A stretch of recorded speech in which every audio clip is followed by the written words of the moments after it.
welcome to another Looney Tunes review video. If this is your first time on the channel, consider subscribing as it helps out the channel, and give this video a like if you do like it. So this is a review for Bone Sweet Bone, released on the 22nd of May 1948, with a blue ribbon reissue on the 21st of January 1956. It's the 524th in the series, and it's directed by Art Davies.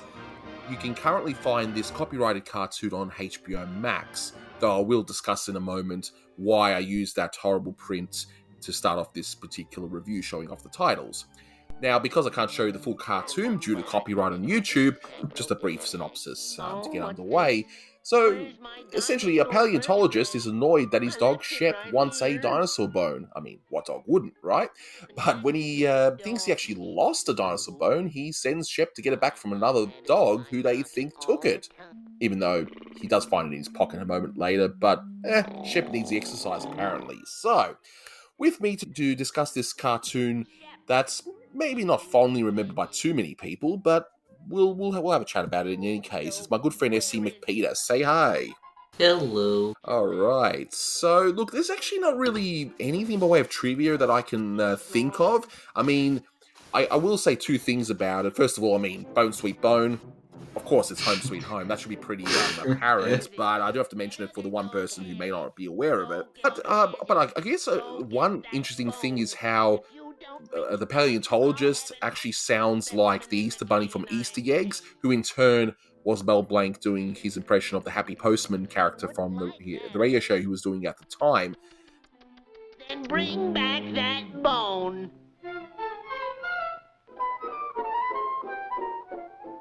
20 years to find that bone, and that stupid dog, he... Oh. Why, I had it in my pocket all the time. Shep! Yeah, at least it's something, I suppose, but I guess as we get... Not all cartoons are going to have a million different bits of trivia.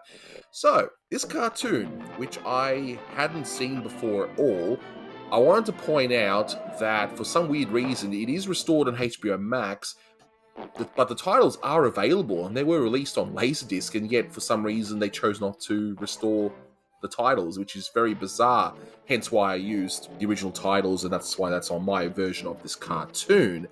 So, how do you feel about this cartoon anyway, SC? Because I'm just curious to know what you think.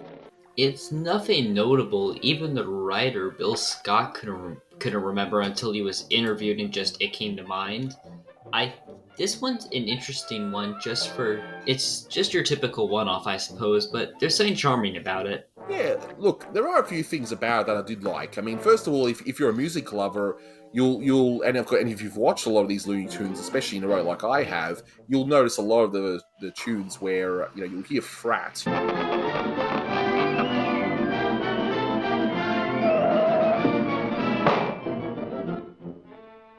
You'll hear Freddie the Freshman.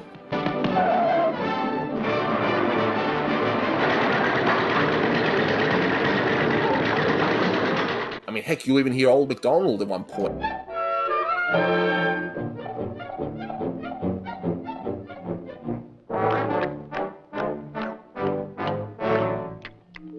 There are a few things I like about it. I love the pink transformation, when the dog realizes, hey, I'm going to have this fake bone that that Shep makes. I like the sports. I like how the big dog plays sports by using the little dog as a ball. Yeah, exactly. And then of course and then right on cue, we hear those musical cues from Carl Starling. So there is that. Though I will say about this cartoon, as unmemorable as it is, I do like the idea of it. It's a nice little idea about a dinosaur bone. But the best part of this short for me, and I wonder if you agree or not, is the end part where Shep is literally acting out the entire cartoon that had happened up until this point.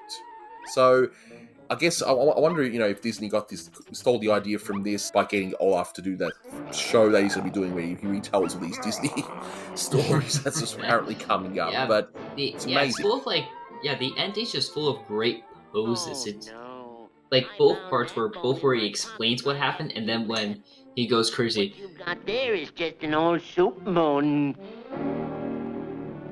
If you think for a moment this little incident is going to upset me, you're absolutely right.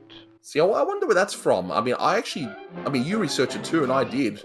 I have no idea where it actually came from. So if you do know, let me know in the comments below, because I really, really do want to know. I bet you it's some obscure radio thing that barely is remembered, like what happened in Believe It or Else, where it's referencing the amateur hours. Yeah, exactly. But in any case, regardless of not knowing the reference, it's still a pretty funny scene. And as you said, it's got amazing animation. And even the gags themselves in the rest of the cartoon between the small dog and the big dog, it's your Art Davies by now. He's settled in being a director. He knows his timing. And the gags are timed well. And I think it's a bit more calm. I think it's just a little bit more calm than what we're used to with Davis. Like, it feels a bit laid back in a sense. And I think that's maybe why it just isn't that punch. It doesn't have the punch of other ones, like what makes Daffy Duck. Yeah, I think so. And as a result... I do like the punchline of the fence gag. Yeah. Where he just goes to the brick wall. That's great timing. Yes. That's right. I had forgotten about that one. And I think that's the problem with this one. I think it is a little bit forgettable. Is it a bad cartoon? No. And that's why I'll give it, a 6 out of 10, where, it's certainly not a bad cartoon, but it's not one that I will rush out and end up seeing again. So, I mean, how would you rate this cartoon? I'll be a bit more generous and give it a 7 out of 10. Not every cartoon has to be a masterpiece by any chance. And as an added bonus, my good friend Luke Perkins wanted to just say a few things about this cartoon.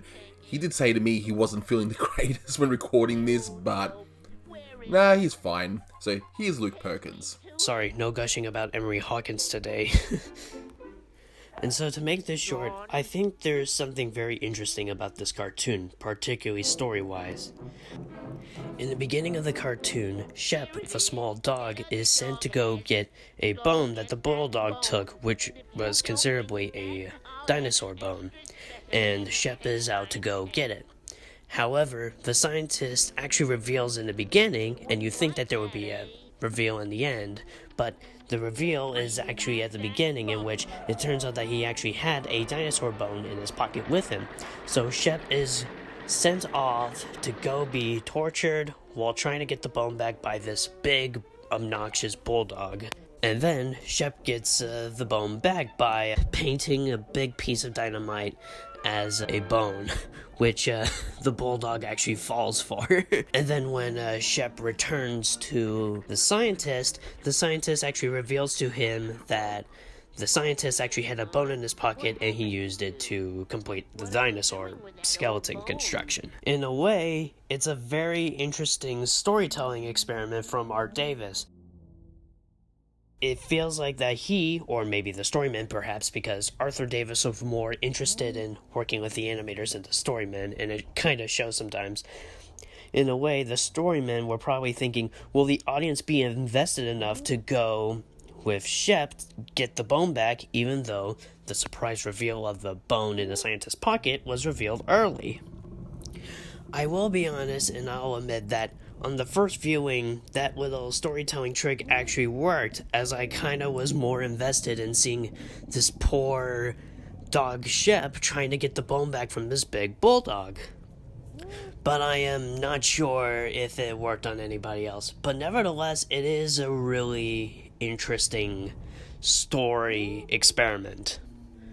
Okay, maybe I lied about the no gushing about Emery, but here's one thing I want to talk about with this one scene of that Emery animated for this short. I feel like with every short that Emery worked on in the Davis unit, his animation just keeps getting better and better and better. You may notice that in Emery's scene, of which Shep tries to put cotton balls on the bulldog's ears to avoid the bulldog hearing noise, and when he tries to get the bone too. Now, as you watch him closely, you may see that the ears of the dog, Shep, they have a lot more secondary action going, though the action may be slightly delayed too. And in the shot after, in which Shep tries to grab the bone, you may notice that he's slowly grabbing the bone, which is animated on 3s, by the way, and then when he lifts the bone up and the bulldog slowly wakes up, you may notice that in the last few seconds of that shot, that Shep is in a still pose while the ears are still moving. Anyway, that's enough from me. I think part of the thing, and I'm trying to avoid this happening in the series I'm doing, where you'll get cartoons like this in between other masterpieces. Like the next one up is Bugs Bunny Rides Again, which I think is the literal definition of a perfect cartoon. So, I hold Doc. so I'm trying not to judge these ones that are not as good too harshly, just because, hey, it comes before a masterpiece or after a masterpiece or whatever the case may be. Mm-hmm. But I still think 6 out of 10 for me is this one. So, in any case, any final thoughts there before we wrap this one up? It's a fine little one, just a good watch every now and then, I suppose. Yeah, exactly. And, my message to, I was going to say message like I'm Elmer or something. My message, my message to Warner Archive is, please put all the Art Davies stuff on Blu-ray. That, that would make, I think, anyone's day or year or It whatever. would be a nice additional set. Exactly I think right. they'll feel about it. I think so too. So in any case, we'll wrap it up here. So thank you so much for listening, guys, and until next time, take care. That's all, folks.